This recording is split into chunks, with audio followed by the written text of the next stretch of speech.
سن 55 ہجری میں 55 ہجری میں، یعنی یزید کو تخت پہ بٹھانے سے 5 سال پہلے مدینہ منورہ جا کر، یہ معاویہ بن ابی سفیان، اب آپ کو کہنا پڑ رہا ہے مجھے، معاویہ بن ابی سفیان مدینہ منورہ جا کر امام حسین علیہ السلام سے ملاقات ہوئی تو براہ راست فیس ٹو فیس کہتا ہے کہ آپ کا کوئی ویلکم نہیں ہے، آپ کو کوئی مرحبا نہیں کہا جائے گا، اے حسین ابن علی تیری مثال، معاذ اللہ ان کے الفاظ جو ہے، تیری مثال ایسی ہے جیسا اونٹ بڑھیا ہو گئی اور اس کا خون پتلا ہو گیا، عن قریب اس کو ذبح کر دیا جائے گا۔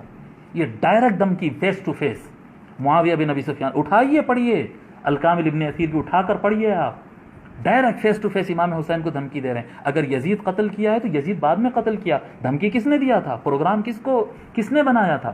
معاویہ بن ابی سفیان نے ڈائریکٹ کہا ہے امام حسین کو کہ تیرا خون کیا کہتے ہیں پتلا ہو گیا، اس اونٹنی کی طرح ہو گیا جس اونٹنی کا خون پتلا ہو گیا، اور جب اونٹ وغیرہ کا خون زیادہ پتلا ہو جاتا تو پھر وہ زیادہ کام کے نہیں ہوتے، تو خود سے مرنے سے پہلے اس کو ذبح کر دیا جاتا ہے تاکہ گوشت حلال ہو جائے اور کھانے تو کام میں آ جائے، خود سے مر جائے تو مردار کا گوشت حلال نہیں ہوتا، تو اونٹ کو کاٹ دیتے تھے جب اس کا خون پتلا ہو جاتا۔ تو تیری مثال اس اونٹ کی طرح ہو گئی، اونٹنی کی طرح ہو گئی جس کا خون پتلا ہو گیا اور عن قریب ذبح کر دی جائے گی۔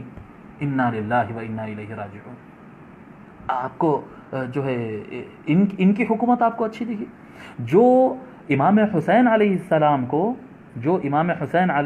کو براہ راست قتل کی دھمکی دے، جو حضرت حجر بن عدی رضی اللہ تعالیٰ عنہ کا قتل کرا دے، سینئر ترین صحابی اور سابقون الاولون میں سے، جو معاویہ بن ابی سفیان سے 15-20 سال پہلے اسلام قبول کیے، وہ صحابی حضرت عمار بن یاسر رضی اللہ تعالیٰ عنہ، جن کی فضیلت میں حضور صلی اللہ علیہ وسلم بارہا فرمائے کہ عمار لوگ کو جنت کی طرف بلاتا ہے اور باغی ٹولہ اسے جہنم کی طرف بلاتا ہے، یہی باغی ٹولہ معاویہ بن ابی سفیان کا۔ جی، عمار بن یاسر کی فضیلت ہے کہ وہ لوگ کو جنت کی طرف بلاتے ہیں، کتنے فضائل ہیں حضرت عمار بن یاسر رضی اللہ تعالیٰ عنہ کے۔ معاویہ بن ابی سفیان عمار بن یاسر کے قاتل، معاویہ بن ابی سفیان حضرت حجر بن عدی رضی اللہ تعالیٰ عنہ کے قاتل، حضرت سیدنا ابو بکر صدیق رضی اللہ تعالیٰ عنہ کے بیٹے محمد بن ابی بکر کے قاتل، یہ سب جتنے قتل ہو رہے ہیں ان کا کوئی قصور نہیں ہے، بے قصور مارے گئے۔ جی، کتنے صحابہ ہیں، میں آپ کو گناتا چلا جاؤں، اتنے صحابہ کو اپنے دور میں قتل کروائے۔ امام حسین علیہ السلام کو براہ راست جو ہے فیس ٹو فیس دھمکی دیے، امام حسن علیہ السلام کا انہی کی دور میں زہر دے کر ان کو شہید کیا گیا اور قاتل نہیں پکڑا جاتا۔ آج یہی نہیں ہو رہا ہے ہندوستان کے اندر، مودی سرکار کے اندر جو ہے معصوم لوگوں کا قتل کر دیا جاتا ہے اور قاتل نہیں پکڑا جاتا، نہیں ہو رہا ہے۔ بس یہی دور تھا، وہ بھی یہی دور تھا، یہ چھوٹا ظلم کا دور تھا، وہ بڑا ظلم تھا۔ یہاں پر غریب اور مسکین اور جاہل لوگ کو مارا جا رہا، وہاں پر عالم اور اکابر صحابہ اور اہل بیت کو اس کے ساتھ دشمنی نبھائی جاتی تھی۔ جی، آپ خلال کا قول نقل کر رہے ہیں، اگر آپ خلال کا قول نقل کر رہے ہیں تو حضرت ابو بکر الخلال رضی اللہ رحمۃ اللہ علیہ کا یہ قول بھی آپ نقل کر دیں۔ وہی ابو بکر الخلال ہے نا جن کے بارے میں آپ کہہ رہے ہیں کہ حضرت عبداللہ ابن عباس نے یہ روایت کی ہے، دوسری روایت بھی سنا دیجیے۔ حضرت عبداللہ ابن عمر رضی اللہ تعالیٰ عنہ فرماتے ہیں کہ رسول اکرم صلی اللہ علیہ وآلہ وسلم نے ارشاد فرمایا، ہر امت میں ایک فرعون ہوتا ہے اور میری امت کا فرعون معاویہ بن ابی سفیان ہے۔ میں اس روایت کی صحت، ضعف، موضوع وغیرہ یہ چکر میں جانا نہیں چاہ رہا ہوں، میں صرف آپ کو یہ سمجھانا چاہ رہا ہوں کہ جو خلال کا آپ حوالہ دے رہے ہیں کہ انہوں نے عبداللہ ابن عباس کے قول تعریف میں نقل کیا ہے، وہی حضرت ابو بکر الخلال رحمۃ اللہ علیہ اپنی کتاب میں یہ بھی نقل کرتے ہیں۔ سنائیں گے؟ آپ کے اندر ہمت ہے؟ ابو بکر الخلال کا آپ نام لینے بیٹھے، کس کا نام لے رہے ہیں آپ؟ امام ذہبی کا نقل کرتے ہیں نام، امام ذہبی روایت نقل کرتے ہیں۔ جی، فرماتے ہیں حضرت مقدام رضی اللہ تعالی عنہ،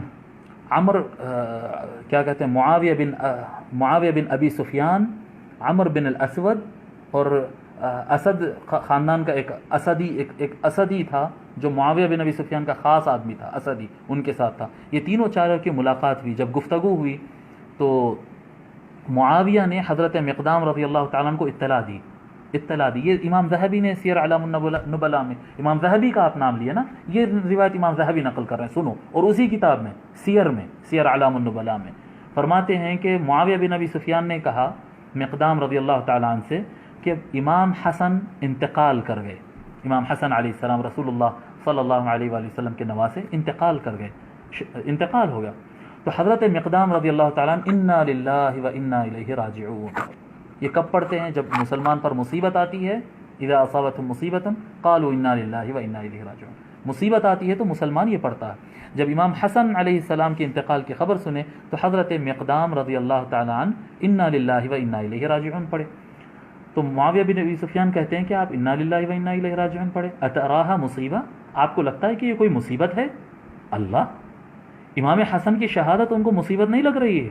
عام مسلمان کے انتقال پر انا للہ پڑھتے ہیں، امام حسن کے انتقال پر انا للہ پڑھے تو معاویہ کو اعتراض ہوا اور وہ اتراہا مصیبہ، کیا لگتا ہے آپ کو یہ کوئی مصیبت ہے پڑھنے کے لیے؟ حضرت مقدام نے کہا کیوں نہیں، وقد وضعہ رسول اللہ صلی اللہ علیہ وآلہ وسلم فی حجرہ، کیوں مصیبت نہیں ہوگی؟ حضور صلی اللہ علیہ وآلہ وسلم ان کو اپنے گود میں بٹھائے، وقال هذا منی وحسین من علی، اور حضور ان کو امام حسن کو اپنے گود میں بٹھاتے اور کہتے کہ حسن مجھ سے ہے اور حسین علی سے ہے، کہتے تھے. جس کا مقام حضور صلی اللہ علیہ وسلم فرماتے کہ حسن مجھ سے ہے، ان کا انتقال مصیبت نہیں ہے. تو معاویہ بن ابی سفیان اپنے خاص آدمی سے پلٹ کر کہتے ہیں فقال للاسدی، اسدی سے کہتے ہیں پلٹ کر ما تقول انت، اسدی تو بتا تو کیا کہتا ہے؟ تو اسدی کیا کہتا ہے معلوم؟ یہ معاویہ کا خاص آدمی، جمرۃ اطفأها اللہ، جمرۃ اطفئت، یہ بعض روایتوں میں جمرۃ اطفأها اللہ کیا الفاظ ہے. یہاں پر امام ذہبی کے الفاظ ہے کہ انگار کا ڈلہ تھا بجھ گیا. امام حسن علیہ السلام کو کہہ رہے ہیں، امام حسن علیہ السلام کو معاویہ کا خاص آدمی معاویہ کے سامنے یہ بیٹھ کر کہہ رہا ہے کہ جمرۃ اطفئت، آگ کا ڈلہ تھا بجھ گیا. انا للہ و انا الیہ راجعون. ہونا کیا تھا؟